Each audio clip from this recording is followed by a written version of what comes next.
नमस्कार दोस्तों, स्वागत है आप सभी का हमारे YouTube चैनल पर। दोस्तों आज 15 जनवरी है और आज मकर संक्रांति का दिन है।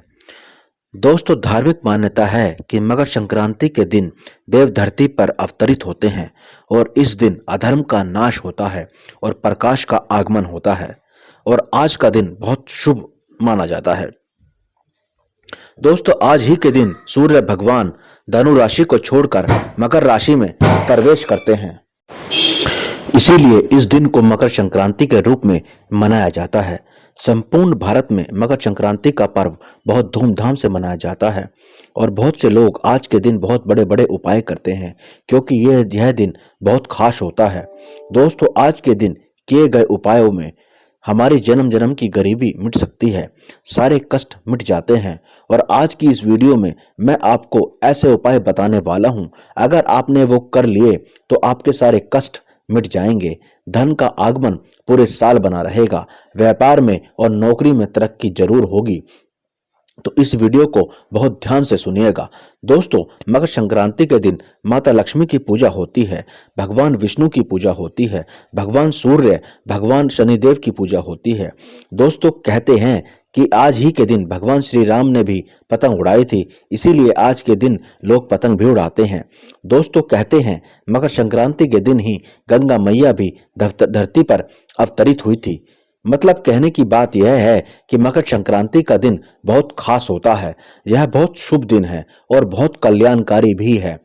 इसीलिए दोस्तों आज की इस वीडियो में जो उपाय मैं आपको बता रहा हूं, अगर आप वो करेंगे तो आपके जीवन की सारी गरीबी मिट जाएगी, आपके जीवन से कष्ट हमेशा के लिए गायब हो जाएगी, दुख हमेशा के लिए खत्म हो जाएंगे और आपका दुर्भाग्य भाग्य में बदल जाएगा, आपकी जिंदगी खुशियों से भर जाएगी।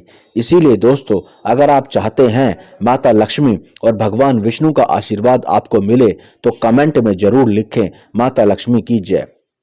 दोस्तों अगर आपकी जिंदगी में पैसा आता है मगर वो रुकता नहीं है, आप बहुत मेहनत करते हैं पर उसका फल आपको नहीं मिल रहा, आपके काम नहीं बनते हैं, तो आपका भाग्य समझो आपका साथ नहीं दे रहा है। इसीलिए आज के दिन ये उपाय जरूर करें। उपाय ध्यान से सुन लें। आपको मिट्टी के दीपक जलाने हैं। दोस्तों ये उपाय बहुत असरदार और बहुत चमत्कारी है। दोस्तों हर मानव ये चाहता है कि उसे माता लक्ष्मी की कृपा मिले, इसीलिए ये उपाय करने से आपको माता लक्ष्मी की विशेष कृपा जरूर मिलेगी। दोस्तों शास्त्रों के अनुसार मकर संक्रांति के दिन एक पाव सरसों का तेल का दीपक 21 दिन तक निरंतर जलाने से हर तरह की बाधा का नाश होता है, चाहे वो धन की समस्या हो, कर्ज की समस्या हो या नौकरी की समस्या हो या व्यापार की समस्या हो। तो मकर संक्रांति के दिन से एक पाव सरसों के तेल का दीपक लगातार 21 दिन तक जलाएं। दूसरा दोस्तों जिन स्त्रियों के पुत्र नहीं हैं, अगर वो संक्रांति से 19 दिन सवा पाव तेल का दीपक लगातार जलाएं तो पुत्र की प्राप्ति जरूर होती है। ये उपाय बहुत चमत्कारी है। मकर संक्रांति से 19 दिन तक सवा पाव सरसों के तेल का दीपक आपको लगातार जलाना है। अगर किसी को असाध्य रोग है और वो सही नहीं हो पा रहा है, आपने हर जगह दिखा लिया है, तो इस उपाय को भी आजमा के देखिए। आपको 80 तोला तेल का दीपक संक्रांति के 20 दिन तक लगातार जलाना है। इससे आरोग्य की प्राप्ति होती है और हर तरह का मानव ठीक हो जाता है। दोस्तों अब बात करते हैं 14 दीपक वाले उपाय के बारे में। दोस्तों मकर संक्रांति के दिन 14 चीजों का विशेष महत्व माना जाता है। किसी भी प्रकार की अगर आप 14 चीज मकर संक्रांति के दिन दान करते हैं तो इसका आपको विशेष फल प्राप्त होता है। यह बात आप सभी जानते होंगे, इसीलिए 14 चीजों का दान किया जाता है। इसीलिए 14 दीपक का दीपदान का भी विशेष महत्व होता है। तो मकर संक्रांति को आप 14 दीपक वाला उपाय जरूर करें। 14 दीपक वाला उपाय आपको कब करना है? दोस्तों 14 दीपक वाला उपाय आपको सिर्फ मकर संक्रांति के दिन ही करना होता है, इसके अलावा यह उपाय किसी और दिन नहीं किया जाता। यह उपाय किसको करना है? 14 दीपक वाला उपाय घर की माता बहनें बड़ी या छोटी सभी कर सकती हैं।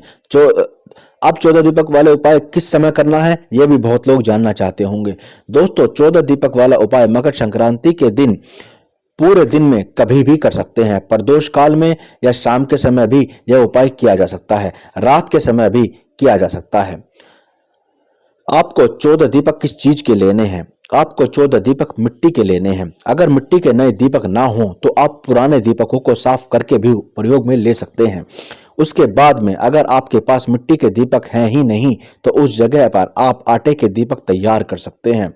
उस आटे के अंदर ध्यान रखें, नमक या कुछ मिलाना नहीं है, सीधा आटे को लेकर उसमें तैयार करने हैं। 14 दीपक में कौन सा तेल डालना है? दोस्तों ध्यान से सुन लें। 14 दीपक तैयार करने के बाद उसमें पहली चीज तो लंबी बाती रखनी है, गोल बाती नहीं रखनी है। उसमें तेल डालने को तो आप सरसों का तेल डाल सकते हैं।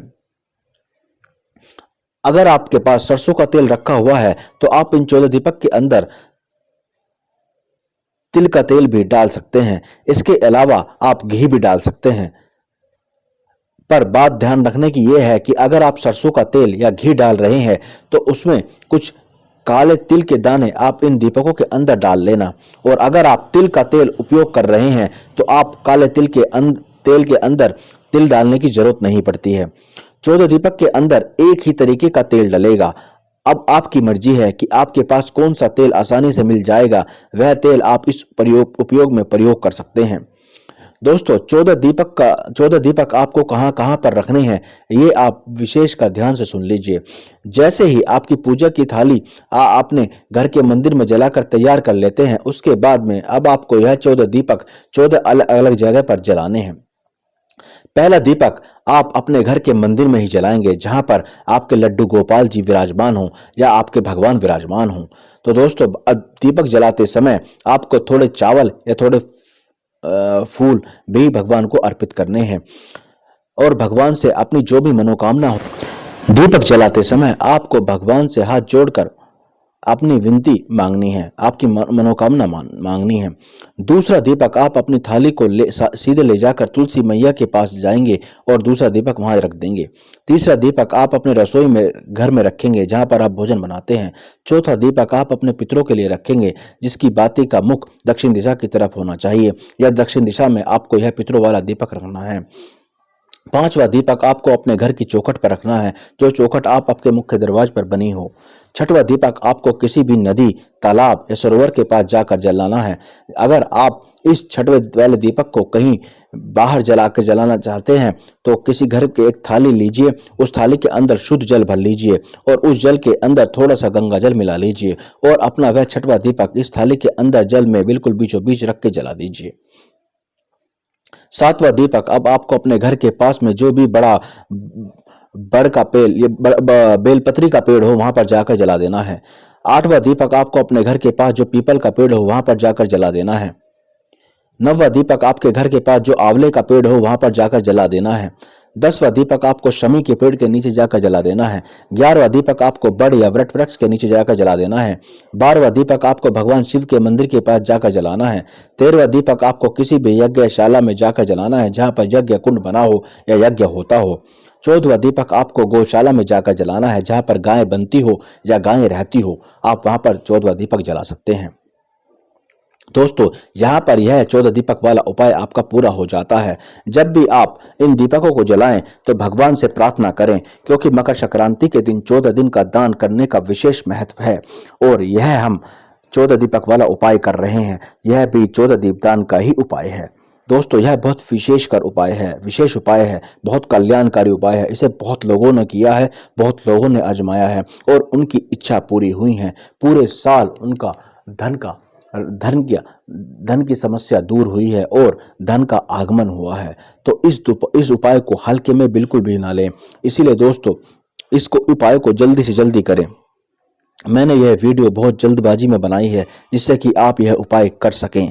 तो दोस्तों अगर आपको किसी भी तरह की कठिनाई होती है या कोई भी परेशानी आती है तो आप हमसे कमेंट करके पूछ सकते हैं, मैं आपकी जरूर हेल्प करूंगा। तब तक के लिए धन्यवाद। राधे राधे। भगवान आपकी मनोकामना जरूर पूरी करें।